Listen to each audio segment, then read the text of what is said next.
Republik Indonesia, Prabowo Subianto, bakal menghibahkan lahan pribadi seluas 20.000 hektare kepada World Wildlife Fund (WWF) untuk konservasi gajah di Provinsi Aceh.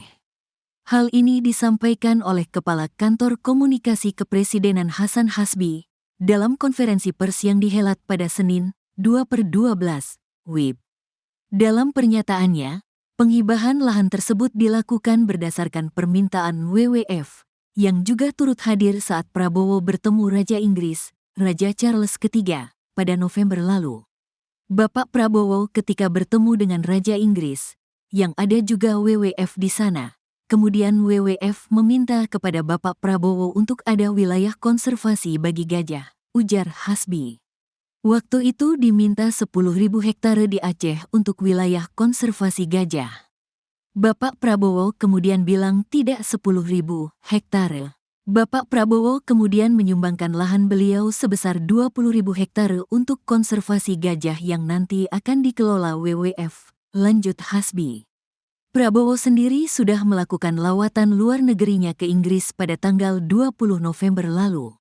Lawatan ini ia lakukan usai menghadiri konferensi tingkat tinggi, KTT, G20 yang dihelat di Brasil dari 18 hingga tanggal 19 November. Dalam lawatan itu, Prabowo berkesempatan untuk bertemu dengan Raja Charles III di Istana Buckingham untuk membahas sejumlah hal strategis.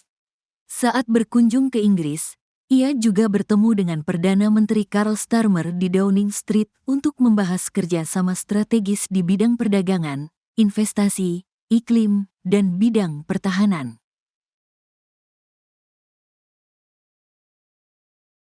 Ketua DPP PD Perjuangan Dedi Yefri Sitorus memberikan penjelasan terkait partainya mengusulkan Polri ditempatkan di bawah TNI atau Kemendagri.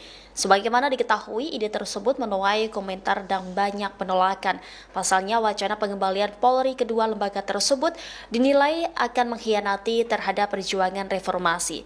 Terkait hal tersebut, Dedi menekankan bahwa PD Perjuangan tidak mungkin mengkhianati cita-cita reformasi. Ia lantas menjelaskan alasan partainya mengusulkan hal tersebut. Menurutnya saat ini banyak masalah di internal Polri, utamanya cawe-cawe di bidang politik. Ya, tadi saya ingin merespon yang tentang Parcok ya. Tadi sudah disampaikan Pak Sekjen. Jadi sebenarnya kan begitu. PD Perjuangan tidak mungkin mengkhianati cita-cita reformasi. Ketika Ibu Megawati memutuskan untuk memisahkan Polri dan TNI, itu berangkat dari kesadaran untuk membangun budaya sipil, sehingga Polri sebagai lembaga sipil yang dipersenjatai itu diberikan kemandirian, independensi untuk menjaga, mengawal, melindungi, melayani masyarakat dan tentu segala aturan perundang-undangan dan konstitusi secara presisi, gitu ya. Mereka punya sumpah yang namanya Tribrata dan Catur Prasetya, yang kalau dilihat butir per butir itu sungguh-sungguh satria sifatnya, ya. Tapi yang kita alami kan selama ini institusi Polri tidak saja di bidang politik, tapi hal-hal yang terkait dengan institusinya sendiri dan pelayanan pengayoman terhadap masyarakat mengalami degradasi luar biasa. Tidak saja di tingkat bawah, di mana banyak sekali oknum Polri yang kemudian terlibat narkoba, perkelahian dan segala macam, ya, banyak sekali kita temui, tapi sudah sampai ke pucuk hingga kejadian Sambo kemarin kita melihat betapa mengerikan.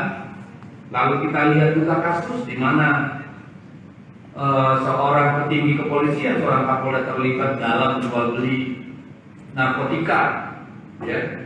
Jadi ini satu teriakan dari nurani kami yang bersih dan jernih agar institusi Polri ini melakukan introspeksi ke dalam. Apakah mau seperti ini lembaga Polri yang menjadi benteng masyarakat sipil kemudian menjadi institusi yang mengangkangi namanya peraturan, hukum, perundang-undangan, yang ikut mengintimidasi masyarakatnya, cawe-cawe di bidang politik. Kalau institusi Polri sebagai benteng masyarakat sipil kemudian tunduk pada kekuasaan, maka masyarakat sipil rentan menjadi korban kesewenang-wenangan. Itulah yang ingin kami koreksi. Dan itu sejalan dengan dukungan yang kami terima dari masyarakat luas. Baik dari insan Bayangkari negara sendiri, Polri, yang berkomunikasi dengan kami. Baik itu masih aktif maupun pensiunan. Bahkan dari TNI. Presiden Prabowo Subianto mengumumkan kenaikan gaji guru saat puncak peringatan Hari Guru di Velodrome Rawamangun, Jakarta Timur, Kamis, tanggal 28 November tahun 2024. Hari ini saya agak tenang berdiri di hadapan para guru karena saya bisa menyampaikan bahwa kita walaupun baru berkuasa 1 bulan, kami sudah bisa mengumumkan bahwa kesejahteraan guru bisa kita tingkatkan, kata Prabowo dalam sambutannya. Kamis, Kepala Negara menuturkan, pemerintah telah meningkatkan anggaran untuk kesejahteraan guru yang berstatus aparatur sipil negara, ASN, dan pegawai pemerintah dengan perjanjian kerja (PPPK) serta guru non-ASN atau honorer. Ia memperinci kenaikan gaji sebesar 1 kali gaji untuk guru ASN dan Rp2 juta untuk guru non-ASN yang telah ikut sertifikasi pendidikan profesi guru (PPG). Guru ASN mendapatkan tambahan kesejahteraan sebesar 1 kali gaji pokok. Guru-guru non-ASN nilai tunjangan profesinya ditingkatkan menjadi Rp2 juta, ungkap Prabowo disambut tepuk tangan meriah para guru. Kepala Negara mengungkapkan, terdapat 1.932.666 guru yang bersertifikat pendidik pada tahun 2025.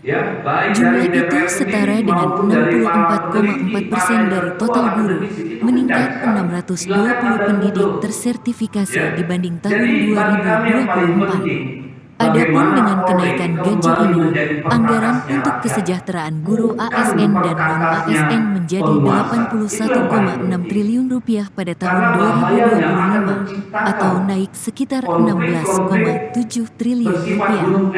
Tak cuma kenaikan gaji, pemerintah akan melaksanakan PPG untuk 806.486 guru pada tahun 2025. Masih terkait dengan komitmen kami pemerintah Anda untuk meningkatkan kesejahteraan dan kualitas guru pada tahun 2025, akan dilaksanakan PPG untuk 806.486 guru ASN dan non-ASN yang telah memenuhi kualifikasi pendidikan D4 dan S1, ujar Prabowo.